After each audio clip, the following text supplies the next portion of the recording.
I'll never forget the moment I found out. It was a Tuesday evening, just another long day at the office. I was on the cusp of a major promotion, regional manager of the entire branch. My boss, Greg, had been mentoring me for months, prepping me to take over. He was supportive, charismatic, the kind of leader everyone looked up to. Also, I thought. That evening I stayed late to finish up a report. The office was quiet, most of the lights dimmed. I heard a faint laugh coming from Greg's office. Curious, I moved closer, thinking it might be one of the cleaning staff. But as I approached, I recognized the laugh. It was Emma, my wife. At first I thought it was just a coincidence. Maybe she stopped by to drop something off. But as I heard Greg's low voice mingling with her giggles, my heart pounded. I shouldn't have listened, but I couldn't stop myself. I moved closer, straining to hear through the crack in the door. "I'll tell him when the time is right," Greg was saying. "He's too naive to suspect anything. Poor guy still thinks you're just being supportive by coming here." Emma's voice followed, soft and honeyed. "I know, sometimes I almost feel bad for him, but you're the one I really want, always have been." My legs felt like lead, my vision blurred. My wife, my boss. They were having an affair right under my nose. I couldn't believe it. I wanted to burst into scream to demand answers, but I just stood there frozen, my mind reeling. When they finally left, I hid behind a corner, barely able to breathe.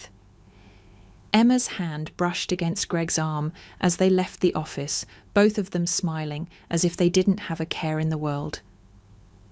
I waited until they were gone before I sank onto a nearby chair, trying to process what I'd just heard. My phone buzzed. It was a text from Emma. "Late again, babe. I'm heading to bed. Love you." I stared at the message bile rising in my throat. How long had this been going on? How had I missed the signs I replayed moments in my mind, her sudden interest in my job? Her casual mentions of Greg at dinner, the way she started dressing nicer when I worked late. That night I drove home in a daze, my knuckles white on the steering wheel. The city lights blurred past as I fought the urge to scream. I couldn't go home, not like this. I parked in a deserted lot and sat there trying to understand how my life had collapsed in a single moment. Eventually I made my way back to our apartment. Emma was already asleep, looking peaceful, almost innocent. I stood there in the dark watching her breathe, anger and sadness crashing over me in waves. I wanted to wake her, to confront her, to demand an explanation. But I didn't. Not yet. Instead, I slept on the couch, my mind racing through every conversation, every glance, every little lie. By morning, I felt like a shell of myself. Emma acted normal, kissing my cheek as she left for her yoga class. I nodded, barely able to look at her. I didn't go to work that day. I needed time to think, to figure out what to do next. I walked through the city past the coffee shop where we had our first date, past the park where I proposed. I didn't know whether to feel angry or just shattered. That evening, I made a decision. I wasn't just going to let this slide. I wouldn't confront her, not yet. I needed proof. I needed a plan. I needed to figure out how to take back control of my life without blowing everything up on impulse. My mind started to clear, ideas forming as I replayed their words in my head. Greg thought I was naive, that I wouldn't suspect a thing. I'd use that to my advantage. I'd let them believe I was still in the dark just long enough to set my plan into motion. I took a deep breath, gathering my thoughts. My life wasn't over. It was just beginning. And when the time was right, I'd make them both regret every lie, every betrayal, every whispered promise behind my back. The days that followed felt like a surreal blur. I went through the motions at work, nodding through meetings, faking smiles and pretending I hadn't just had my world shattered. Emma acted like nothing had changed, slipping into her role as the doting wife, sending me sweet texts during lunch and cooking my favourite dinners. Every small act of affection now felt like a knife twisted deeper into my chest. I needed to keep my head clear to stay focused. I couldn't afford to let my emotions control me, not if I was going to pull this off. My first step was to confirm what I had heard, to find solid proof that would leave no room for doubt. I needed evidence, not just suspicions. One evening after Emma left for one of her so-called late Pilates sessions, I dove into her phone records. She had always been protective of her phone using a fingerprint lock, but she had made the mistake of syncing it with our shared iCloud account. I opened my laptop, my hands trembling slightly as I scrolled through her call history. There it was, late-night calls to Greg. Hours of whispered conversations while I lay next to her, oblivious. My heart clenched as I scrolled further back. This hadn't just started. It went back months to the period when I first started talking to Greg about that promotion. I found their messages next, buried deep in her archived chats. Sweet nothings inside jokes and far too many heart emojis for my stomach to handle. I felt like I was being gutted with every scroll. My eyes blurred, but I forced myself to read every line, committing their betrayal to memory. It was worse than I thought. They had been meeting at hotels, sneaking around on business trips, even using our anniversary trip as cover for one of their little getaways. I gripped the edge of the desk, my knuckles white, breathing through my rage. Just as I was about to close the laptop, something caught my eye. An email from Greg, sent just last week, discussing a potential partnership. He mentioned my name, my ideas, even the project I had pitched to him over beers one night. He was presenting my work as his own, using my ideas to secure a massive deal for the company. I felt a fresh wave of anger crash over me. It wasn't enough that he had stolen my wife, he was trying to steal my future as well. I took a deep breath, forcing myself to think clearly. This wasn't just a personal betrayal, it was a professional one too.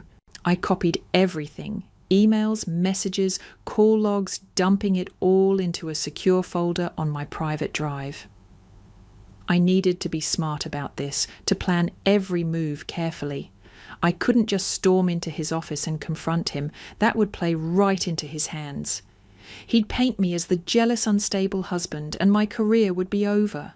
Instead, I had to make him believe that I was still clueless still, the loyal, hard-working employee who trusted his every word. I would keep my head down, smile at his jokes, and nod along to his speeches while I quietly prepared my counterattack. When Emma returned that night, her cheeks still flushed and her hair slightly tousled, I forced a smile and kissed her on the cheek, swallowing the bile that rose in my throat. She leaned into me, her arms wrapping around my neck. "Long day," she whispered, her breath warm against my ear. I managed a weak chuckle. "Yeah, just a bit." She pulled back, searching my eyes for a moment, and for a second I thought she might see through my facade. But then she smiled, her face softening with relief, and turned to head into the kitchen, humming to herself as she poured a glass of wine. I watched her, my heart a twisted knot of rage and heartbreak. I had loved this woman, built a life with her shared dreams and whispered secrets in the dark. Now every word, every glance, every touch felt like a lie. But I kept my face neutral, my tone light, playing the part of the oblivious husband perfectly. I had to. If I was going to take them both down, I needed to stay in control. That night, as Emma curled up beside me in bed, her breathing slow and steady, I lay awake staring at the ceiling, my mind racing through 1,000 possibilities. I needed a plan, something bigger than just a confrontation. I needed to hit them where it hurt the most. I closed my eyes, my jaw clenched with resolve. I would let them have their little secret for a while longer, let them bask in their stolen moments. Because when I finally struck, it wouldn't just end their affair. It would end everything they had ever hoped to build together. And when the time came, they wouldn't even see it coming. Over the next few weeks, I became an expert at pretending. I smiled through morning coffees, nodded along in meetings, and even laughed at Greg's terrible jokes. Every glance, every handshake, every fake compliment felt like a slow poison, but I held my ground. I needed them to believe I was still the clueless, hard-working employee and devoted husband. Emma, meanwhile, seemed almost relieved. She stopped hiding her late-night texts and whispered phone calls. I even caught her humming while making breakfast one morning, her phone screen lighting up with Greg's name as she poured my coffee. She had no idea that I was on to her. They both underestimated me, and I planned to use that to my advantage. I spent hours digging through the company's financials, piecing together every deal Greg had ever made. I reached out to old colleagues, former clients, and even a few competitors. Quietly, subtly, I began building a network of contacts, planting seeds that I hoped would bloom into something powerful when the time was right. Then I caught a break. Greg had been in talks with a major investor, a wealthy venture capitalist named Martin Chen. Chen was known for being ruthless, a man who valued loyalty above all else. If I could get to him before Greg, I might have a shot at flipping the script. I arranged a lunch meeting under the guise of discussing a minor investment opportunity. Chen, sharp-eyed and suspicious, leaned back in his leather chair, studying me as I pitched my idea. I could see the doubt in his eyes, the silent calculations as he measured my worth. "So why come to me?" he asked, tapping his glass. "Why not pitch this to Greg? You two seem close." I forced a grin, leaning in slightly. "Let's just say I've realized that some partnerships aren't as solid as they seem." Chen's eyes narrowed, a flicker of interest breaking through his usually impassive face. "Go on." I laid it all out, the strategic gaps in Greg's business model, the missed opportunities, the risky investments he had made without proper oversight. I didn't mention the affair, not yet. That part would come later, when it would hurt the most. By the end of our lunch, Chen was leaning forward, his fingers steepled, a small smile playing at the corners of his mouth. "Interesting. Very interesting. I'll need to see some numbers before I make any decisions, but I like the way you think." I felt a spark of hope flare in my chest as we shook hands. This was my first real step toward reclaiming my life, my dignity. I would hit Greg where it hurt his reputation, his empire, and eventually his heart. That night I cooked dinner for Emma, pouring her a glass of her favourite wine as I played the loving, unsuspecting husband. She smiled, her eyes soft, as she leaned into me, pressing a kiss to my cheek. "You're in a good mood tonight," she teased, twirling her fork through her pasta. "Did something happen at work?" I forced a chuckle, taking a sip of my own drink to hide the bitterness in my voice. "Just had a good meeting. Might be something big." Her eyes sparkled, her lips curving into that familiar teasing smile. "Well, maybe you can finally get that promotion Greg keeps dangling in front of you." The irony of her words nearly made me choke. She had no idea that her precious Greg would soon be the one begging for a lifeline.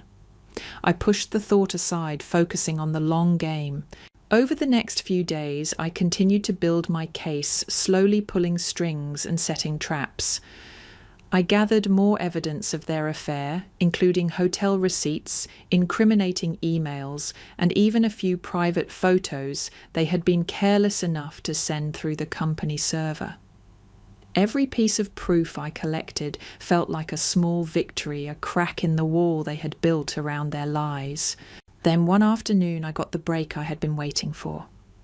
Chen called me, his voice low and conspiratorial. "I've looked over the numbers you sent. You're right. Greg's been making some risky moves, and his latest pitch to me was full of holes. I'm interested in hearing more about your proposal, maybe over dinner this week." I gripped the phone, my heart pounding. This was it. This was my chance to pull the rug out from under them both. "Of course," I replied, keeping my voice steady. "Name the time and place." When I hung up, I allowed myself a small, satisfied smile. For the first time in months, I felt like I was back in control. That night, as Emma snuggled up to me in bed, her head resting on my shoulder, I stared up at the ceiling, my mind racing with the possibilities. They thought they had me cornered, that I was too weak, too blind to see what was happening right under my nose. But they had no idea who they were dealing with.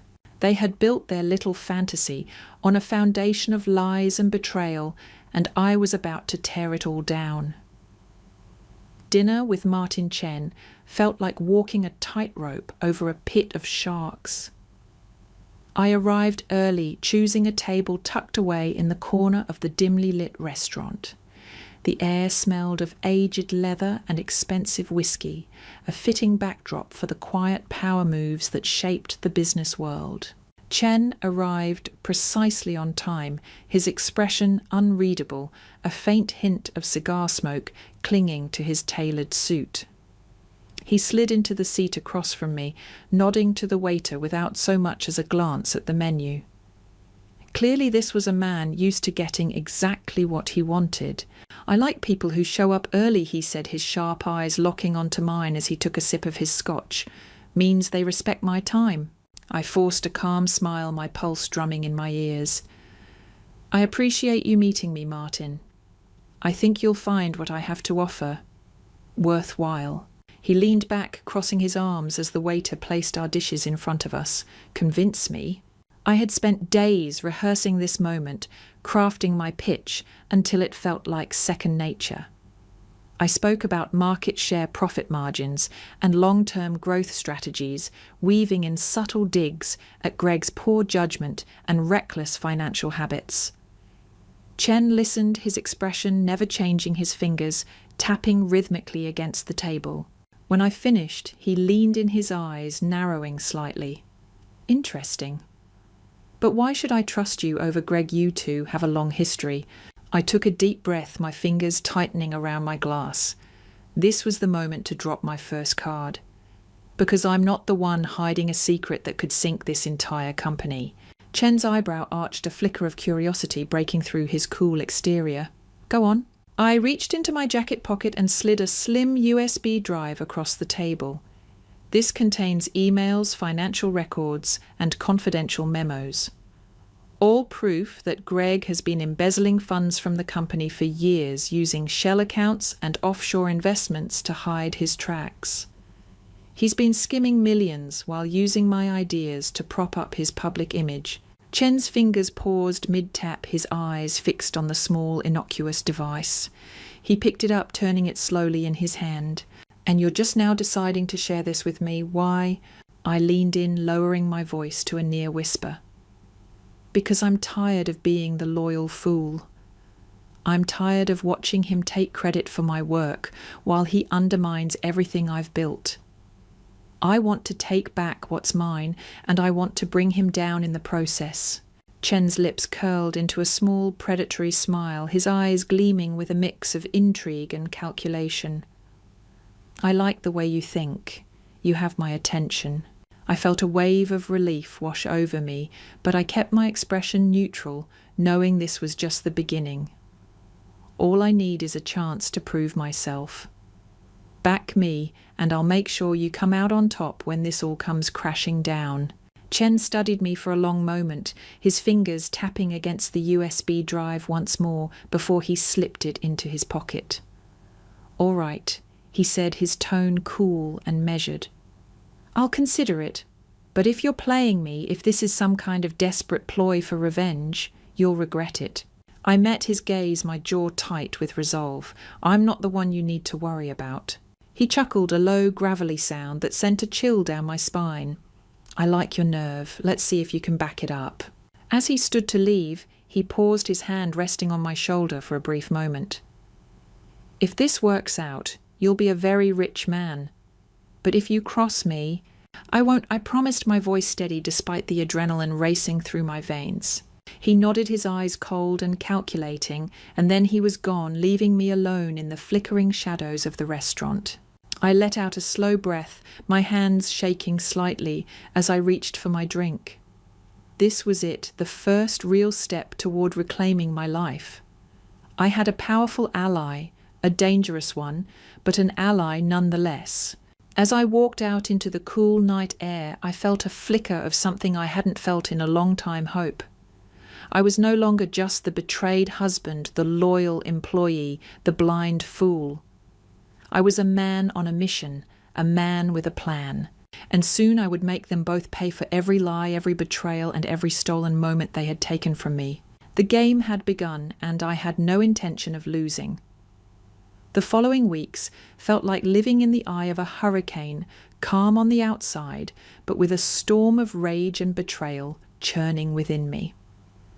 I kept my head down at work, playing the part of the loyal, overworked employee, while quietly manoeuvring to position myself as Greg's downfall. Chen had agreed to back me, but I knew he was still testing me, waiting to see if I could deliver.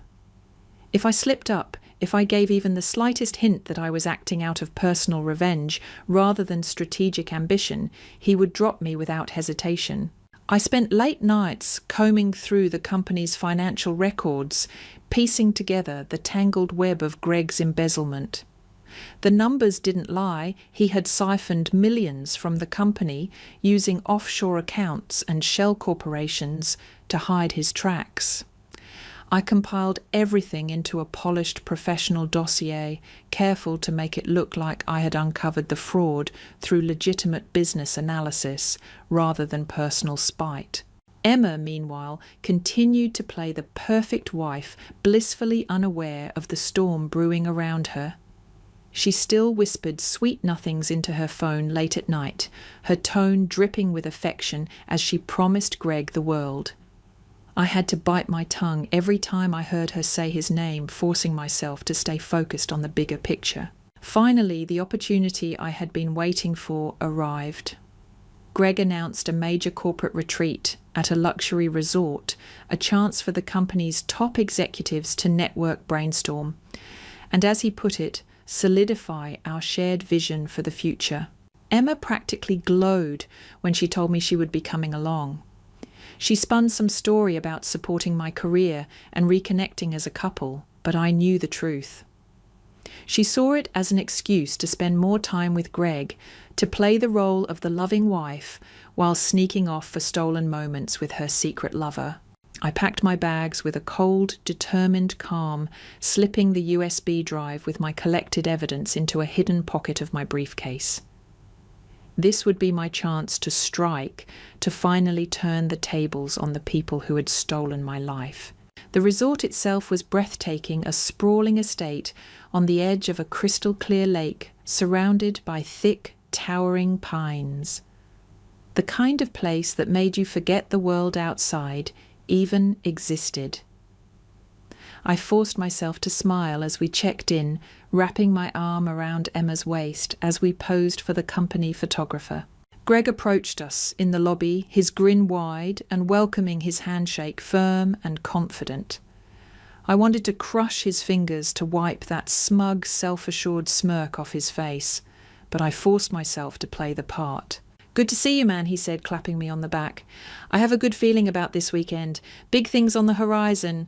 I managed a tight smile, nodding along as he launched into a monologue about synergy and growth potential. Emma lingered beside him, her eyes sparkling with the kind of adoration she hadn't shown me in months. That night, after the welcome dinner, I slipped away from the bar, leaving Emma laughing at one of Greg's terrible jokes. I made my way to the conference centre, slipping into the executive suite where Greg had set up his temporary office. I had timed it perfectly. He would be busy charming the board members for at least another hour.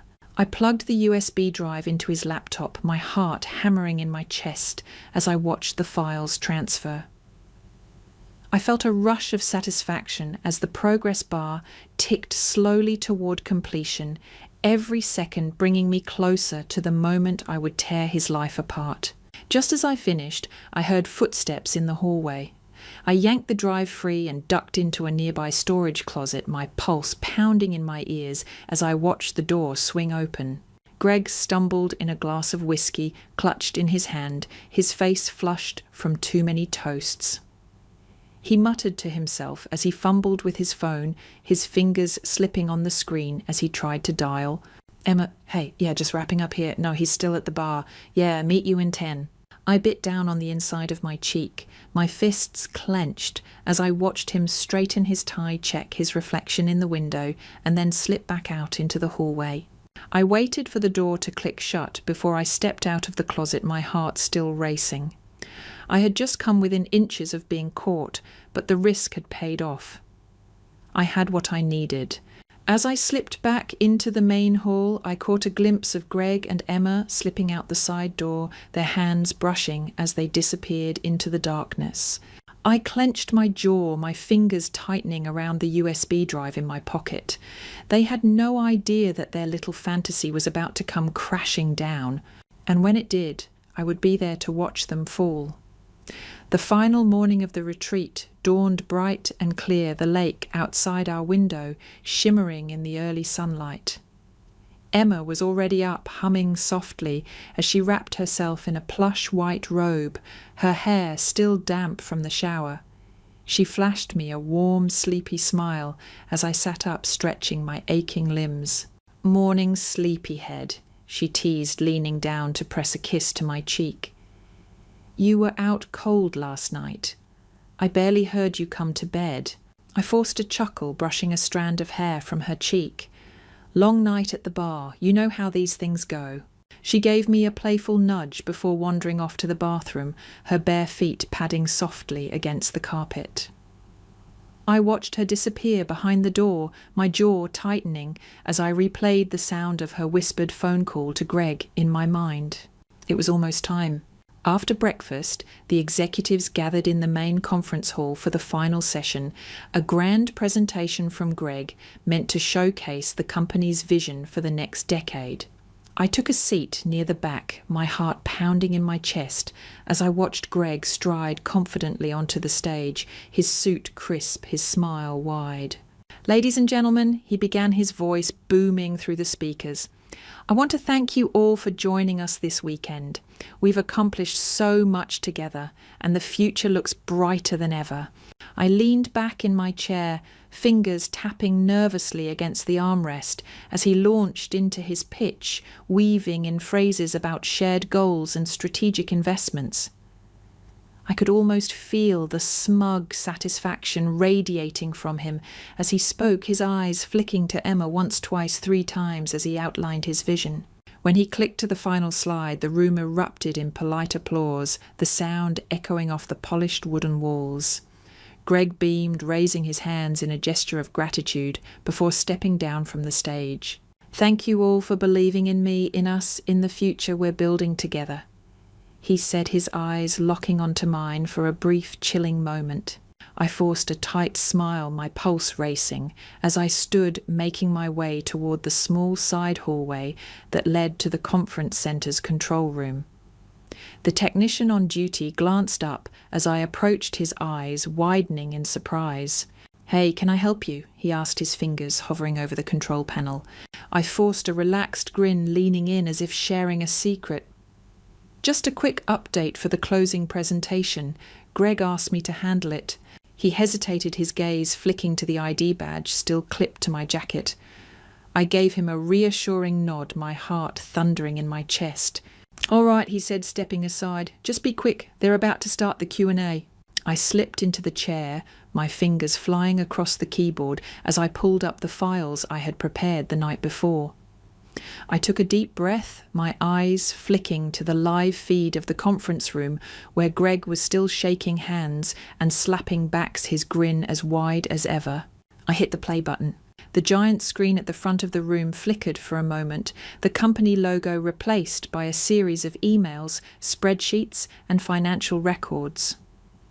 A hush fell over the room as the first line of text appeared bold and unmistakable: "Unauthorized transactions, internal fraud analysis." I watched from the shadows as the colour drained from Greg's face, his eyes widening in horror as the files scrolled by: offshore accounts, shell corporations, falsified invoices, all carefully curated to paint a damning picture of his years of theft and deceit. Murmurs filled the room, growing louder with each passing second as the full extent of Greg's betrayal came into focus. I saw a few executives exchange stunned glances, their faces twisted in a mix of shock and betrayal. Greg stumbled forward, his hand reaching for the microphone, his face pale as a ghost. "Wait, there's been a mistake," he stammered, his voice cracking as the files continued to scroll, revealing his private messages to Emma, their affair laid bare for all to see. This isn't what it looks like." I felt a twisted satisfaction bloom in my chest as Emma's face went white, her hands clapping over her mouth as her colleagues turned to stare, their eyes narrowing in disbelief. Chen, seated near the front, slowly rose to his feet, his expression cold and calculating as he fixed Greg with a glare that could have frozen fire. "Greg," he said, his voice cutting through the chaos like a blade, "is this true?" Greg opened his mouth, his eyes wide and terrified, but no words came out. He looked around the room, his gaze settling on me for a brief, desperate moment. I met his eyes, my expression calmed, my heart thundering in my chest as I mouthed two simple words. "Checkmate." The room erupted into chaos, voices overlapping as executives rushed for the exits, their faces twisted in anger and disbelief. Greg staggered back, his hand still clutching the edge of the table as the reality of his downfall crashed over him. I slipped out the side door, my pulse racing as I made my way to the parking lot. I had already packed my bags, my exit planned down to the minute. I had no intention of sticking around for the fallout to watch Greg's empire crumble beneath the weight of his lies. As I pulled onto the highway, the resort disappearing in my rearview mirror, I felt a weight lift from my shoulders, my mind clearing for the first time in months. Emma's panicked calls flashed across my phone screen, her name lighting up again and again as I accelerated, my fingers tightening around the wheel. I let the phone ring, the sound fading into the roar of the engine as I sped toward my new life, my freedom. I had lost everything once, but now I had taken it all back and more. End of story. Thanks for listening. Story 2. Hey everyone, long-time lurker, first-time poster here. I guess I just needed to vent. My name's Ethan, I'm 30, and I've always been the responsible one in the family. You know, the guy who works hard, helps out, and never complains. But last week something inside me finally snapped. Let me give you some context. My younger brother, Adam, just turned 21. It was a birthday celebration straight out of a celebrity's Instagram feed. My parents rented out a swanky rooftop bar complete with a live DJ, a gourmet buffet, and a cake that looked more like a sculpture than a dessert. They even hired a professional photographer to document every detail. I walked in, and it was like walking into a reality TV set. But here's the kicker, Adam has never had a stable job and still lives at home, mooching off my parents. Meanwhile, I've been busting my ass at a full-time job, paying my own rent, and basically trying to be a decent adult. I didn't even think much of it until I remembered my own 21st birthday. Flashback. My 21st birthday consisted of a homemade cake and a card.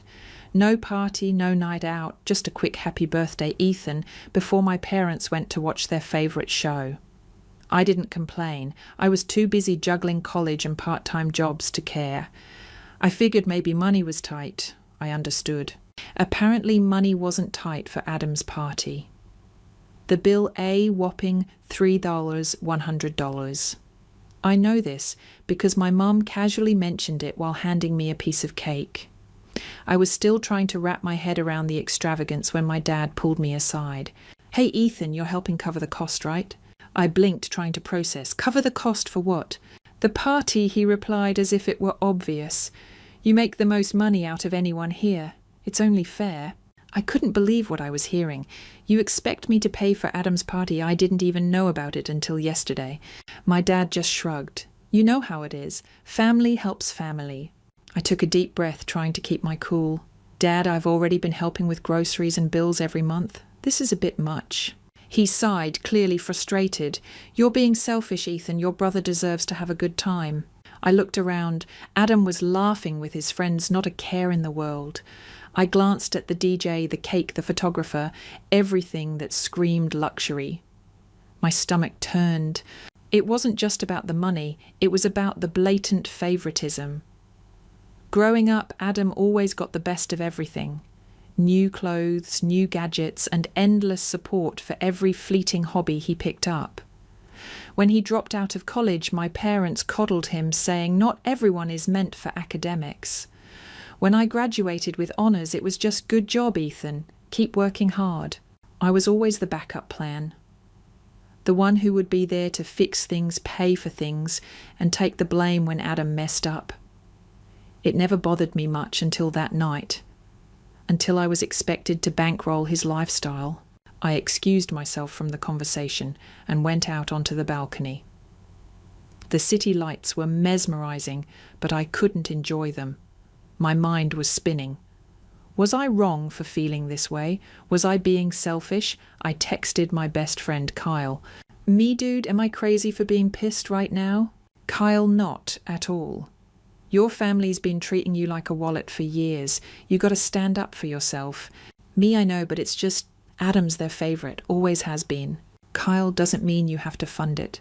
He was right. I knew he was right. But I couldn't shake the guilt. Years of being the responsible one had ingrained this sense of duty in me. Family helps family. I kept repeating it in my head, trying to make sense of it all. Then I got a notification. An email from my mum with the party invoice attached.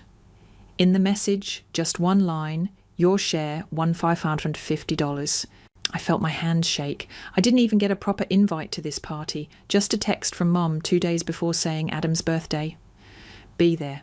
No, we'd love to see you. No, hope you can make it. Just an order like I was some delivery driver. I didn't reply to the email. I didn't even go back inside. I just stood there feeling the cool night breeze hit my face, trying not to lose my mind. When I finally calmed down, I went back inside. My dad waved me over, but I ignored him and headed straight for Adam. Hey, I said, forcing a smile. Happy birthday.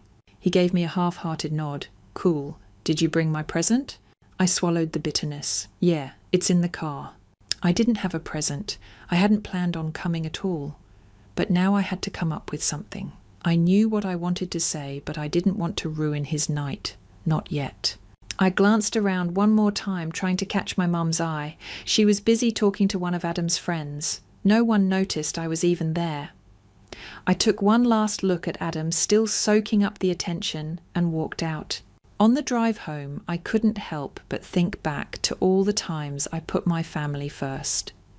Every time I saved money to help with the mortgage, every time I paid Adam's phone bill when he couldn't, every time I took his side to keep the peace. It all hit me at once like a punch to the gut. And for the first time I asked myself, when was the last time someone put me first? As I pulled into my driveway, I made a decision. No more being the fallback plan. No more bailing Adam out. I was done. The next day, I drafted a message to my parents. I kept it short and to the point. I'm not paying for the party. Adam is an adult. He can handle his own expenses. I hit send and waited. I knew there would be backlash. I knew they wouldn't take it well. But it didn't matter anymore. For once, I was putting myself first. As the notifications started popping up on my phone, I felt something I hadn't felt in years: relief. It wasn't anger or spite, just relief. I was finally done being the family ATM, and it felt damn good. After hitting send on that text, I braced myself for the inevitable fallout. It didn't take long. My mom was the first to respond, her message dripping with disappointment. Mom, Ethan, this isn't like you. Family is supposed to support each other. I didn't reply. I knew if I opened that door, I'd end up caving like I always did. A few minutes later, my phone rang. It was my dad. I let it ring. He called again and again. Finally, he left a voicemail. Ethan, call me back. We need to talk. You can't just drop this on us. I deleted it without listening to the rest. I knew exactly what he'd say. That I was being selfish, that I owed it to the family, that I was overreacting. I'd heard it all before. Then came the group text. Dad, Ethan, this is unacceptable. We raised you better than this. You're really going to let your brother struggle because of a few dollars? A few dollars. The nerve. I almost threw my phone across the room. I took a deep breath, setting it down on the kitchen counter before I did something I'd regret. I tried to distract myself, but the messages kept coming. Mom, Ethan, you're blowing this out of proportion. Your brother is still finding his way. Be patient. Adam, of course, was dead silent. He hadn't even bothered to reach out himself. I guess he figured his personal PR team had it covered. I cracked open a beer and sank into my couch, trying to focus on the basketball game I'd left on earlier, but I couldn't shake the frustration building in my chest. I'd spent years being the reliable one, the one who showed up, paid up, and never complained. And for what, to be guilt-tripped into bankrolling my brother's parties? It was like my entire life had been reduced to my ability to pay. It didn't matter that I'd worked 2 jobs to get through college, that I'd paid my own rent since graduation, or that I'd sacrificed my social life to climb the corporate ladder. To them, I was just a walking, talking ATM. I knew they'd call again. I knew my parents well enough to expect the full guilt trip treatment. Sure enough, my phone buzzed again the next morning. This time it was a call from my dad. I let it ring once, twice, 3 times. Then against my better judgment, I picked up. "Ethan," he said, his voice sharp. "What is this nonsense about not paying for your brother's party?" I took a deep breath. "Dad, I'm not paying for it. I didn't even get a proper invite. I just got a text telling me to show up and bring a gift. Now you expect me to cover half the bill? That's not fair." There was a long silence on the other end. Then he sighed, his voice dropping into that tone he used when he was trying to sound reasonable. "Son, you know your brother is going through a tough time. He's still finding his path. You're the older one. You should set an example." I felt my jaw tighten. Set an example. Dad, I've been setting an example my whole life. I worked my ass off to pay for my own education. I cover my own bills. I even help you guys out when you're short on cash. But this is too much. He hesitated, then tried a different approach. "Ethan, we're family. We stick together. That's what families do." I closed my eyes, gripping the edge of the counter. Is that what this is, family? Or am I just a backup wallet whenever Adam overspends? He went quiet. I could almost hear the gears turning in his head, trying to find a way to guilt me back into line. Finally, he spoke. "You're being dramatic. This isn't just about money. It's about supporting each other." I laughed, a bitter sound that even surprised me. Supporting each other. When was the last time anyone supported me? Dad, when I was working 2 jobs to pay for my tuition, when I had to live off ramen for months to make rent. When was the last time anyone had my back? Another long pause. This time I didn't fill it. Finally he cleared his throat. "All right, if you're going to be this way, then maybe you should take some time to think about what family really means." "Maybe I should," I replied, my voice cold, "but don't expect me to pay for the privilege." I hung up before he could respond, my heart pounding in my chest. For the first time in a long time, I felt like I had the upper hand. But the silence didn't last long. An hour later, my mum called. I didn't answer. She left a voicemail, her voice strained and shaky. "Ethan, I don't know what's gotten into you, but this isn't the son I raised. We've always been a family. Don't throw that away over a few dollars." I deleted the message. Later that day, I got a text from Adam. "Adam, what's your problem, man? Just pay your share and stop making this a big deal." I stared at the message, my fingers itching to respond. But what would I even say? That I was tired of being taken for granted, that I was sick of being treated like a second-class sibling, that I'd finally had enough. Instead, I locked my phone and tossed it onto the couch. I needed to clear my head. I went for a run, letting the cool evening air wash over me, trying to drown out the voices in my head. I ran until my lungs burned, until my legs ached, until the city lights blurred around me. When I finally stopped bent over and gasping for air, I felt lighter. I walked back to my apartment, sweat dripping down my face, my heart still racing. I felt a strange mix of exhaustion and clarity, like I'd just shed 100 pounds of emotional baggage. I opened my door, kicked off my shoes, and collapsed onto the couch. My phone buzzed again. I ignored it. For the first time, I felt like I had control, like I'd finally taken a stand. And damn, it felt good. A few days passed, and the silence from my parents was deafening. It was almost peaceful, like the calm before a storm. But deep down, I knew it wasn't over. I had crossed a line, one I'd never dared to approach before, and I could feel the pressure building. Then, on a quiet Thursday morning, my phone rang.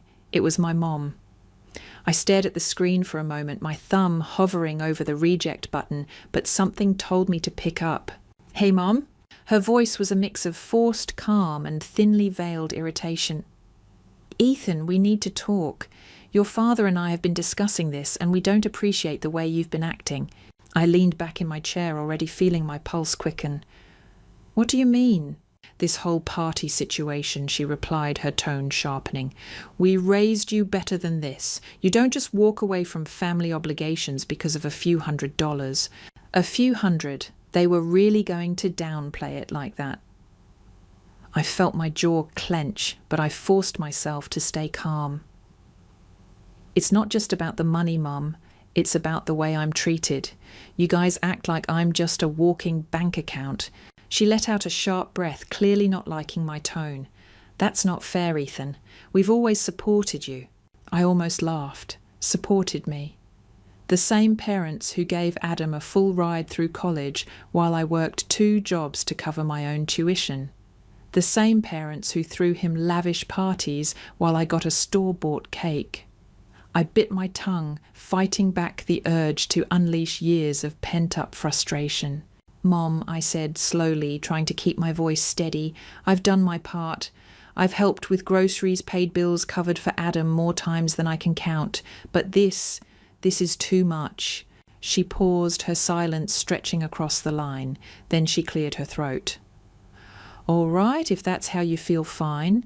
But don't expect us to keep bending over backward for you if you can't do the same for your brother." I felt a sharp pang in my chest, the kind that comes from a sudden, unexpected betrayal. But I didn't let it show. I just exhaled slowly, trying to release the tension building in my body. "Okay," I said, my voice calm but firm. "If that's how it is, then I'll remember that." I ended the call before she could respond, my heart racing. I leaned back, staring at the ceiling as a wave of mixed emotions washed over me. Anger, hurt, disbelief, relief. I'd always known my parents favoured Adam, but hearing it laid out so clearly, so bluntly, was a whole different kind of pain. I tried to distract myself with work, but my mind kept drifting back to that conversation. It felt like a turning point, like the final crack in a long fractured relationship. A few hours later, I got another text, this time from Adam. "Adam, Mum said you're being a real pain about this. Just pay your share and stop making things difficult." I stared at the screen, my fists clenching. He had no idea. No idea how much I'd sacrificed for him over the years. No idea how many times I'd covered for him, defended him, cleaned up his messes. And now he had the audacity to call me difficult. I typed out a dozen different responses, each one more heated than the last, but I deleted them all. I wasn't going to waste my energy on him. Instead, I poured myself a drink, sank into my couch, and let the bitterness settle in my gut. That weekend, I got another call from my dad. This time, I picked up, ready to stand my ground. "Ethan," he said, his voice unusually calm, "we need to have a family meeting, Sunday, 2 p.m. at the house." I hesitated. "What's this about?" "It's about you," he replied, his tone turning colder, "and the way you've been treating your family." I felt a spark of anger flare up in my chest, but I swallowed it down. "Fine, I'll be there." I hung up, my heart racing. I had no idea what they had planned, but I knew one thing for sure. I wasn't going to let them push me around anymore. Sunday came quickly. I pulled up to my parents' house, my stomach twisted into a tight knot. I hadn't been back here in months, and the sight of the familiar driveway brought back a flood of memories, both good and bad. I stepped out of my car, the cool autumn air biting at my skin, and made my way to the front door. My mum opened it before I even had a chance to knock her face, a tight mask of forced cheerfulness. "Come in," she said, stepping aside to let me pass. I walked into the living room where my dad sat in his usual spot, arms crossed, his expression unreadable. Adam was there too, slouched on the couch with his arms stretched out like he owned the place. He shot me a smug grin as I walked in. I resisted the urge to roll my eyes and sat down in the only empty chair, my back straight, my hands clasped in my lap. My mom took a seat beside my dad, folding her hands in her lap like we were about to say grace. "All right," my dad said, clearing his throat. "Let's get to the point. We've been talking, and we think it's time for you to start pulling your weight around here." I blinked, genuinely taken aback. "Excuse me." He leaned forward, his eyes hard. "You've been acting like you're above this family, like you don't owe us anything. But that's not how this works. Family means supporting each other, and right now we need your support." I felt a cold wave of anger wash over me, my pulse thundering in my ears. "You want me to support you after everything I've already done?" My mom sighed, her voice tinged with that familiar patronizing tone. "Ethan, you're doing well for yourself. You have a good job, a nice apartment. You can afford to help out."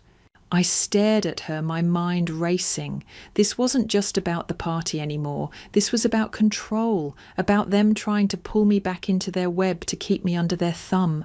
I leaned back in my chair, crossing my arms. "Let me get this straight. You expect me to keep paying for things I had no part in planning to cover for a brother who refuses to take responsibility for his own life just because we share the same last name?" Adam scoffed, rolling his eyes.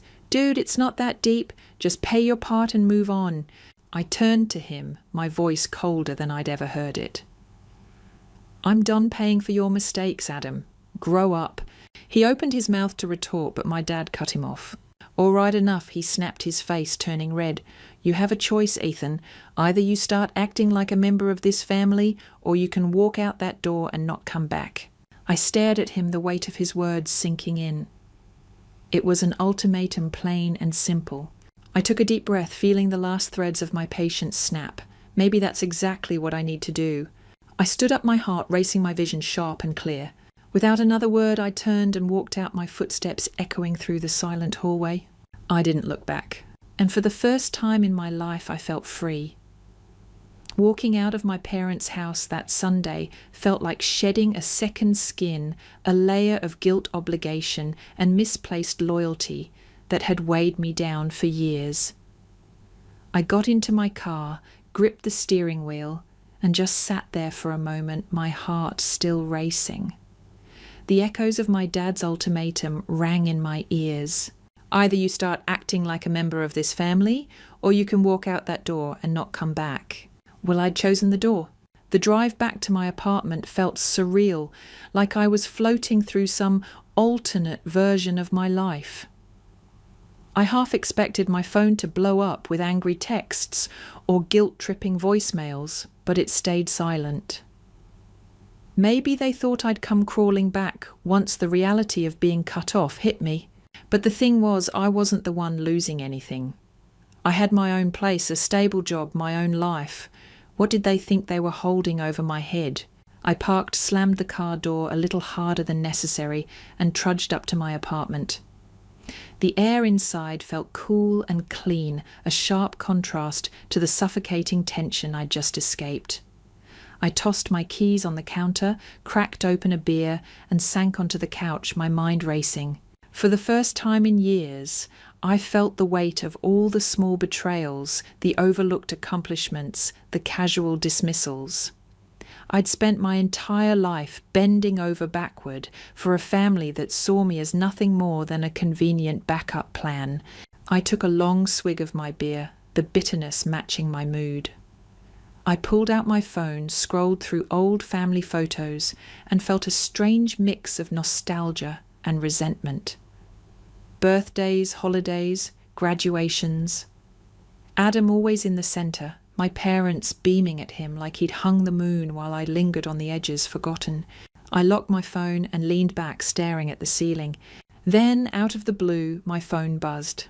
I glanced down, half expecting another guilt-laden message from my parents, but it was a text from my cousin Rachel. "Rachel, hey, just heard what happened. You okay?" I frowned, my thumbs hovering over the keyboard. I hadn't even considered that my parents might already be spreading their version of the story to the rest of the family. Me, I'm fine, just needed a break. Rachel, I get it. They can be intense. I smirked at her understatement. Rachel was one of the few family members who actually understood what it was like to live in the shadow of the golden child. She had her own Adam, a younger sister, who could do no wrong in their parents' eyes. Rachel, don't let them guilt you into coming back. You deserve better. I stared at the message for a long moment, a strange warmth spreading through my chest. I hadn't realised how much I needed that little bit of support. Me thanks, Rach, I appreciate it. I set my phone down, feeling a little lighter.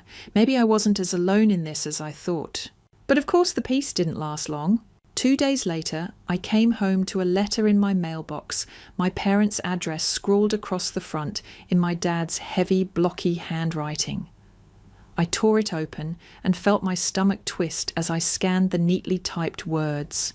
Dear Ethan, after much consideration, your mother and I have decided that if you cannot fulfill your obligations as a member of this family, we will no longer consider you part of it. This is not a decision we make lightly, but we have to prioritize those who understand the true meaning of family. If you change your mind and decide to contribute your share for Adam's party, we will gladly welcome you back. If not, consider this our final goodbye. Sincerely, Dad. I dropped the letter onto the counter, my hands shaking. They were actually serious. They were willing to cut me off completely over a party bill. A bitter laugh escaped my throat. I felt a strange hollow ache in my chest, like a piece of my heart had just been cut out, but at the same time I felt free. They had just handed me my exit. I grabbed my laptop, opened my banking app, and made a few quick transfers. Then I pulled up my parents' account, the one I'd been secretly contributing to for years to help them cover bills and groceries. I clicked on the auto transfer settings and hit cancel.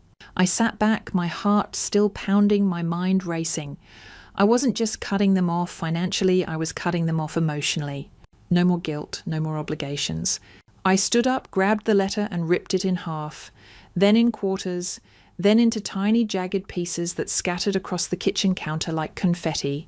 For the first time in years, I felt like I could breathe. A week passed, then another. No calls, no texts, just silence. I started going out more, reconnecting with old friends, hitting the gym, focusing on my career. I even took a weekend trip to the beach, something I hadn't done in years. I felt lighter, freer, like a weight had been lifted off my shoulders. Then one day I got a call from my cousin Rachel. "Hey, just thought you should know," she said, her voice tinged with a hint of excitement. "Adam moved back in with your parents. He lost his job, ran up a bunch of credit card debt, and now they're all struggling to keep up with the bills." I felt a flicker of something dark and satisfying twist in my gut. "Really?" I replied, trying to keep my tone neutral. "Yeah," she said, clearly relishing the irony. "They're even talking about selling the house." I leaned back in my chair, a slow, satisfied smile spreading across my face. "Guess they should have thought twice before cutting off their primary source of income," I said, unable to hide the edge in my voice. Rachel laughed. "Yeah, well, karma's a funny thing." I hung up, feeling a strange mix of relief and vindication. I hadn't planned it this way, hadn't set out to make their lives harder, but it seemed like the universe had a way of balancing the scales. I leaned back, closed my eyes, and took a deep, steadying breath. For the first time in as long as I could remember, I felt truly free, and I wasn't looking back. Story 3. When I found out my brother had returned from abroad, it wasn't from a text or a call. It wasn't even a family update. I learned it the way you learn a celebrity is dating someone new, through Instagram stories. Golden lights strung up in our parents' backyard, the same space where we used to play tag as kids, now transformed into a scene straight out of a lifestyle blog. Polished glasses clinked over a long linen-covered table. The captions read, "Welcome home, Eli, our brightest star." I stared at my phone, my heart flickering between disbelief and that cold, hollow ache you get when someone you love casually erases you from their life. I scrolled through more posts, each one more painful than the last. Eli, my younger brother, the one I practically raised, surrounded by our cousins, our parents, even our childhood neighbours, everyone but me. No invitation, no heads up, not even a casual "Hey, did you want to come celebrate the kid you supported for the last 4 years?" Nothing. I put my phone down, my fingers trembling. For a moment I thought about calling Mom. Maybe it was a mistake. Maybe they'd forgotten or assumed I was busy. But as the night dragged on and my notifications stayed silent, reality set in. They hadn't forgotten. They'd chosen to leave me out. It stung. Eli had always been the golden child, the one our parents doted on, bragging about his grades, his charm, his potential. I was the quiet one, the reliable older brother who covered his late rent, paid his phone bill, and even sold my car to help fund his move to London when our parents claimed they were strapped for cash. I remember the night he called me from Heathrow, his voice shaky, almost broken. "I can't do this, Jake," he whispered, the sounds of the bustling airport echoing through the line. "I don't think I'm cut out for this." I stayed up with him that night, reminding him why he deserved this, why he had to push through. I told him that he wasn't just my brother, but my best friend, the kid who used to sleep on my floor during thunderstorms. I reminded him of the times we built blanket forts in the living room, whispering about our futures like they were fairy tales waiting to be written. And this is how he repaid me. I went to bed that night with my phone on silent, but it didn't matter. No one reached out. No one cared. The next morning, I booked a solo trip. I had always wanted to take the scenic train ride through the Rockies, the one with full glass carriages that let you watch the world blur past like a dream you never want to end. If my own family could forget me, I could disappear on my own terms. 2 days later, I boarded the train. The air felt different, crisper, as if the altitude had stripped it of the suffocating weight of my family's betrayal. I leaned back in my seat, watching the sun climb over jagged peaks, the snow glistening like shards of broken glass. I let myself get lost in the landscape, the rhythmic clatter of the tracks, a steady, comforting heartbeat. I sipped my coffee, slowly feeling the warmth spread through my chest, grounding me. I felt the quiet for the first time in years, real, undisturbed, unjudged quiet. I thought about calling Eli, about asking him directly why I wasn't included, why he had erased me so easily. But I didn't, because I already knew the answer. Eli had become one of them, the kind of person who only reaches out when they need something, who forgets the sacrifices made on their behalf, who rewrites history to fit their new narrative. And me, I had let him. I had enabled every selfish decision, every ungrateful oversight. As the train cut through the mountains, I let the memories pour in. Every late-night call when he panicked over exams, every wire transfer to cover his rent, every sacrifice I made without ever expecting a thank you. It hit me then, the weight of it all, like an avalanche. I had given up years of my life for someone who didn't even bother to invite me to his homecoming. I leaned back, closed my eyes, and for the first time in what felt like forever, I let myself feel the full brunt of the betrayal. The anger, the hurt, the quiet humiliation of being erased.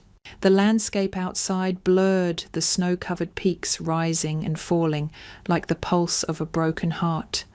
I let the train carry me forward, away from the family that had left me behind, the family that chose to celebrate their golden boy without the one who kept him shining. It was freeing in a way. The realization that I had been holding on to a bond that no longer existed, clinging to memories that only I seemed to value. I had spent years being the unthanked, the forgotten, the reliable, and for what?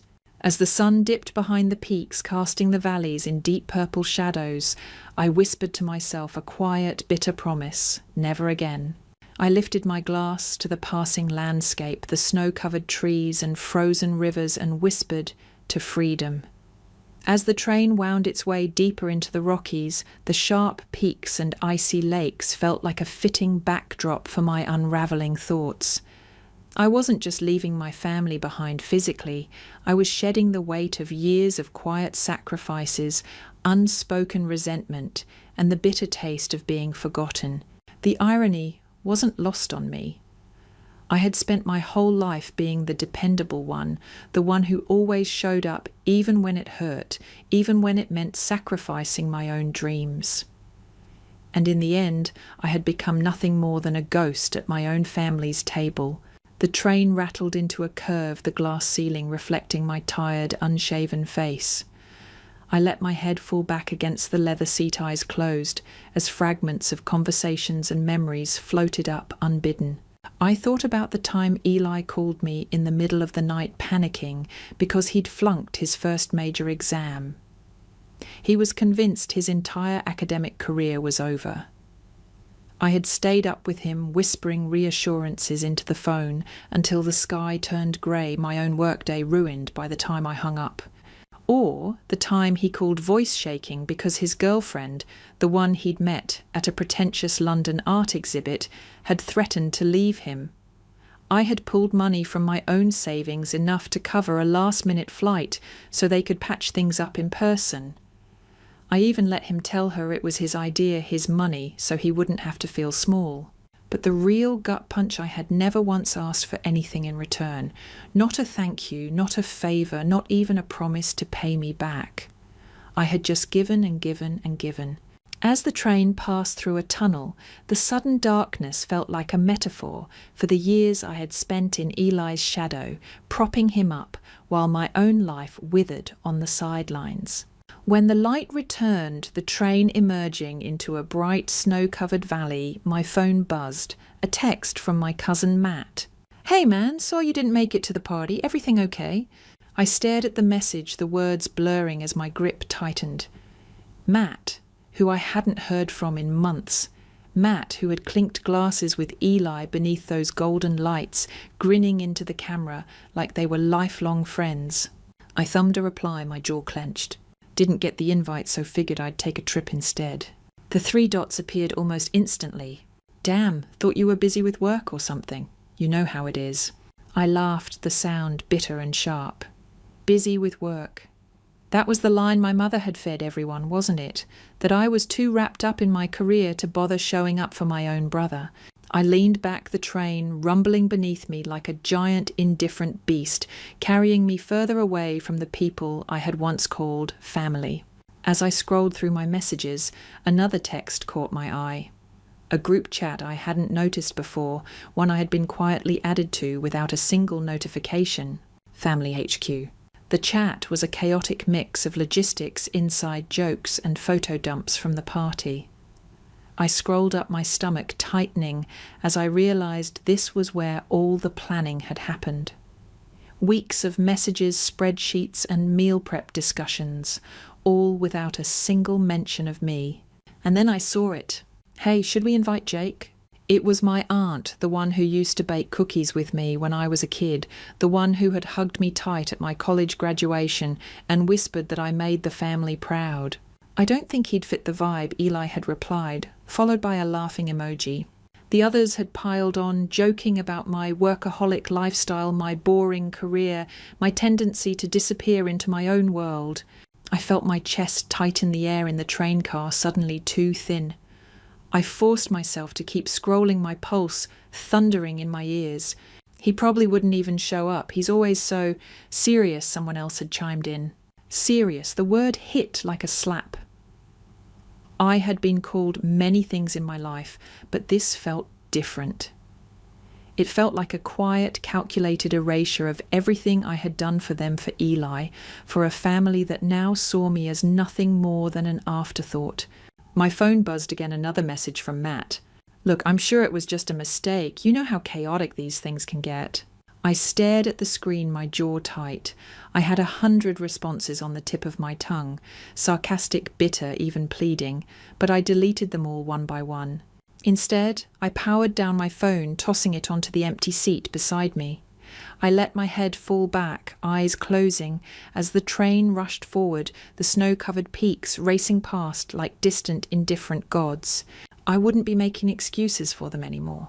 I wouldn't be the forgotten brother, the quiet wallet, the family ghost. No, I had my own path now, one that didn't involve propping up someone else's golden facade. I took a deep breath, the cold mountain air seeping through the thin glass, filling my lungs with the sharp, bitter promise of a fresh start. I would let them bask in their champagne toasts and curated captions. I would let them smile for the cameras and toast to their golden boy, their precious Eli, because I was done. This time I wasn't just leaving the party, I was walking away for good.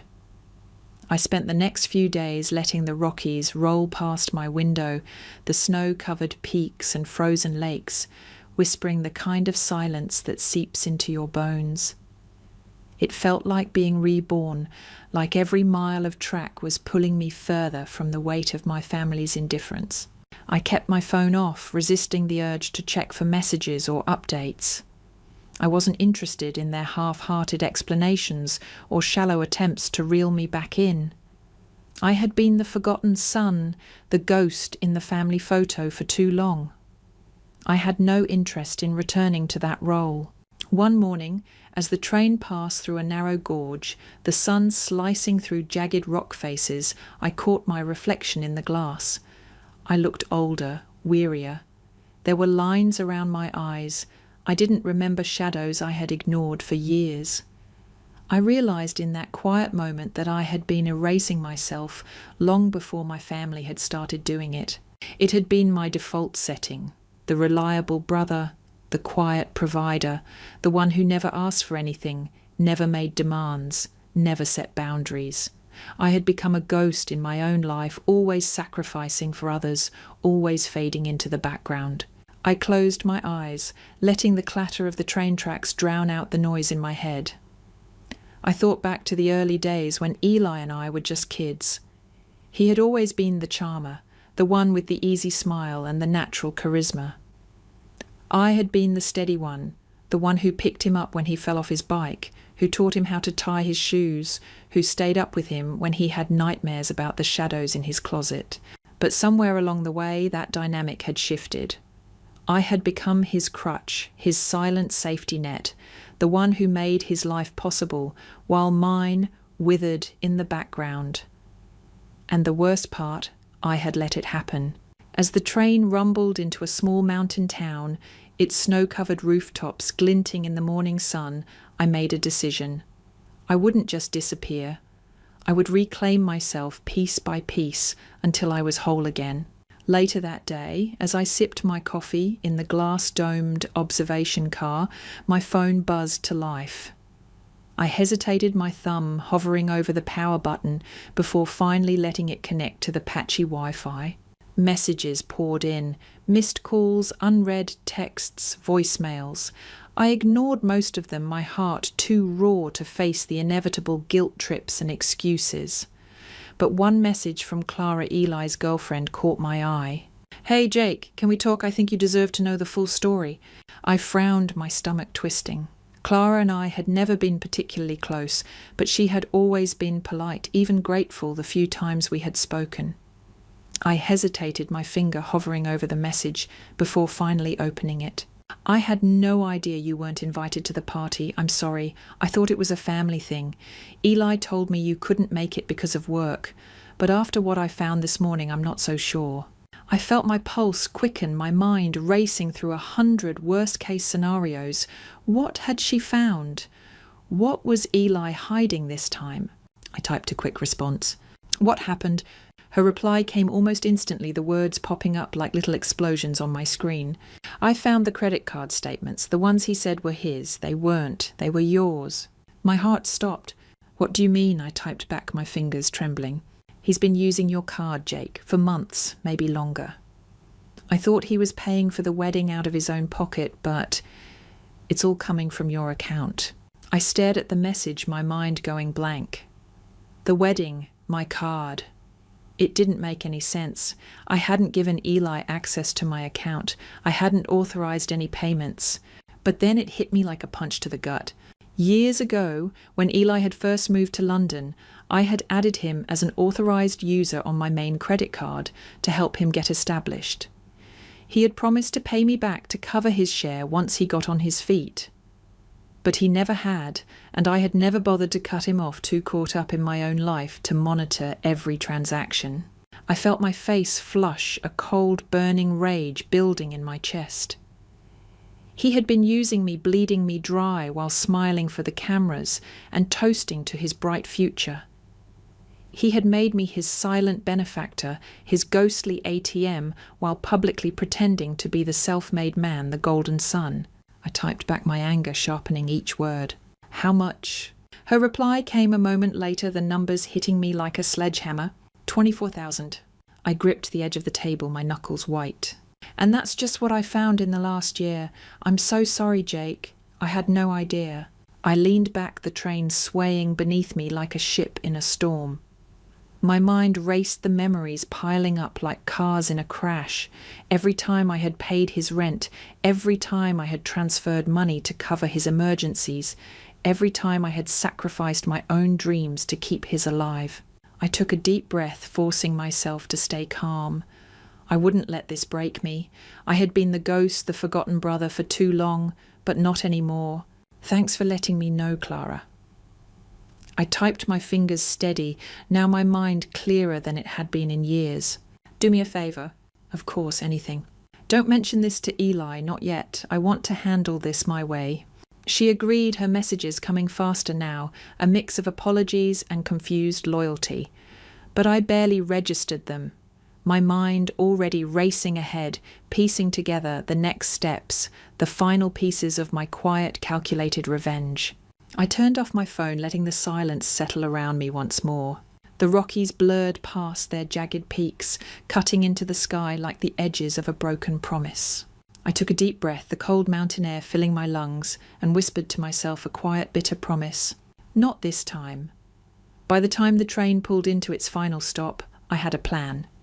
It wasn't dramatic or vengeful, no public confrontations or viral call-outs, just a quiet, methodical dismantling of every bridge I had ever built for my brother. As I stepped off the train, the cold mountain air hit my face like a slap, sharp and bracing. It felt fitting, like a wake-up call after years of being half asleep, half alive, half seen. I took a deep breath, filling my lungs with the crisp, pine-scented air, and felt a strange calm settle over me. I took a taxi to the nearest town, a postcard-perfect place nestled in the valley, and found a quiet corner in a cafe with decent Wi-Fi. I pulled out my laptop, the screen glowing cold and blue in the dim light, and started typing. First I logged into my bank account. My fingers hesitated over the keyboard, my pulse quickening as I navigated to the list of authorised users on my main credit card. There it was. Eli's name listed right beneath mine, a silent parasite that had been bleeding me dry for years. I hovered over the Remove Authorised User button, my chest tightening with a mix of anger and regret. With one click I cut him off. Next I opened my email. Subject: account termination, immediate effect. I kept it short, professional and cold. Eli, effective immediately. You have been removed as an authorised user on my primary credit card. Please make arrangements to cover any outstanding balances. I will no longer be responsible for your financial obligations. I hit send before I could second-guess myself, the whoosh of the outgoing message cutting through the quiet hum of the cafe. Next, I called my bank and requested a full audit of my account, flagging every suspicious transaction for the past 3 years. The woman on the other end was polite, almost too polite, her tone dripping with the kind of scripted empathy that comes with customer service training. Of course, Mr. Harper. We'll start the investigation immediately. You should receive a full report within 10 business days. I hung up my pulse, still racing.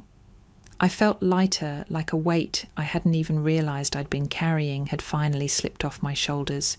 As I sipped my coffee, I pulled up my messages, scrolling past the unread texts from my parents, my cousins, even a few old friends who had suddenly remembered my existence. I ignored them all, my focus laser sharp now. Finally, I opened a blank Word document and started typing. Letter of resignation. It felt surreal putting the words on the screen. I had been with my company for almost a decade, a steady, reliable presence in a job that had never really loved me back. I had poured years into that place, just like I had poured years into Eli, always sacrificing my own ambitions for the sake of others. But not anymore. I kept the letter brief, professional, and final.